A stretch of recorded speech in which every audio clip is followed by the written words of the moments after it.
ദിയാൽ ബാക്കിയുള്ളവർക്ക് തശ്വീഷാവില്ല എന്ന് ഖൈറുദ്ദേശിച്ചുകൊണ്ട് പറയണേ, ഒന്നും വിചാരിക്കരുത്. ബാങ്കിന് ഇജാബത്ത് ചെയ്താൽ ഹല്ലത്ത് ലഹു ഷഫാഅത്തി, നബി തങ്ങളുടെ ഷഫാഅത്ത് ഉണ്ടാകുമെന്നാണ്. അള്ളാഹു നമുക്ക് ഹബീബിൻ്റെ ഷഫാഅത്ത് നൽകി അനുഗ്രഹിക്കട്ടെ. ആമീൻ യാ റബ്ബൽ ആലമീൻ. അപ്പോൾ നമ്മളെവിടെ പറഞ്ഞു വെച്ചത്?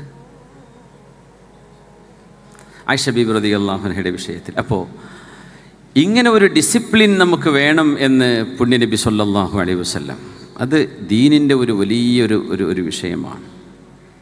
ഇതിന് കാരണമാകുന്നത് ഷുറൂർ അംഫുസിന എന്ന് നമ്മൾ ഇപ്പോൾ തുടക്കത്തിൽ ദുആ ചെയ്തു, പഠിച്ചവനെ ഞങ്ങളുടെ ശരീരത്തിൻ്റെ ചില ചീത്ത ചിന്തകളുണ്ട്, അതിൽ നിന്ന് കാക്കണേ പഠിച്ചോ. ഒരു മനുഷ്യൻ തോന്നുകയാണ് ഞാൻ വലിയ സംഭവമാണ് എന്ന് തോന്നിയാൽ അവർക്ക് തോന്നിയത് പറയാനോ എഴുതാനൊക്കെ തോന്നും. ആ തോന്നൽ വരാതിരിക്കാൻ അത് ഓർക്കേണ്ടത്. ളിമാദുൽ അസ്ദി എന്ന് പറയുന്ന ഒരു വലിയ ഡോക്ടർ നബി തങ്ങളെ കാണാൻ വന്നിരുന്നു സല്ലല്ലാഹു അലൈഹി വസല്ലം. അദ്ദേഹം ഇസ്ലാം സ്വീകരിക്കാൻ കാരണമായത് നബി സല്ലല്ലാഹു അലൈഹി വസല്ലം തങ്ങൾ ഖുതുബ ഓതുന്നതിന് മുമ്പ്, പ്രസംഗിക്കുന്നതിന് മുമ്പ് ആദ്യത്തിൽ പറഞ്ഞിരുന്ന 4 വരിയാണ്. അപ്പം അദ്ദേഹത്തെ കൊണ്ടുവന്നത് ഖുറൈശികൾ പറഞ്ഞയച്ചത്, ഞങ്ങളുടെ നാട്ടിലെ ഈ നബിക്ക് ഒരു മെൻ്റൽ അസുഖമാണെങ്കിൽ നിങ്ങൾക്ക് ചികിത്സിക്കാമല്ലോ,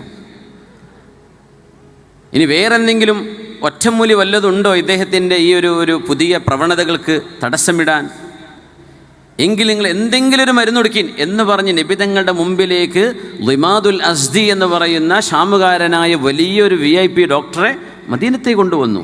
നിങ്ങൾ ആലോചിച്ച് നോക്കണം എന്തൊക്കെ ദുൽമ അവർ ചെയ്തു. ഹബീബായ നബി തങ്ങളെ എന്തത് ചില്ലറ അല്ലല്ലോ, ഹാഷിമിയും ഖുറഷിയുമായ നബിക്ക് മെൻ്റലാണോ എന്നാണ് ഈ ചോദിക്കുന്നത്. യാ അല്ലാഹ് മഅദല്ലാഹ് വല്ലാഹു യഅ്സിമുക മിനന്നാസ്. അപ്പോൾ നമ്മൾ ത്വായിഫിൽ ചെന്നപ്പോൾ നബി തങ്ങളെ എറിഞ്ഞോടിച്ചു എന്നൊക്കെ പറയുമ്പോൾ നമ്മളാ ചരിത്രങ്ങൾ പറഞ്ഞു പോകും. അത് സാധാരണ ഒരു സ്ട്രീറ്റ് ബോയിനെ അല്ല ഈ എറിഞ്ഞോടിക്കുന്നത്. ഖുറഷിയായ അൽ അമീൻ എന്നറിയപ്പെട്ടിരുന്ന സൽസ്വഭാവിയാണെന്ന് ലോകം അംഗീകരിച്ച, നുബുവത്ത് കിട്ടിയെന്ന് തങ്ങൾ പറയുന്ന ആ ഒരു ഹാഷിമിയായ ഒരാൾ.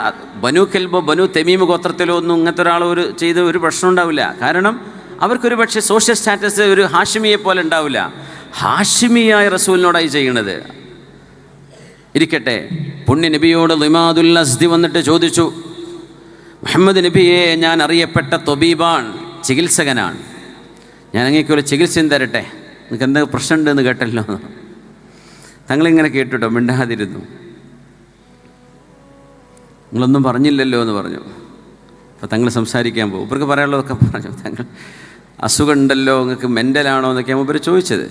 ളിമാദുൽ അസ്ദി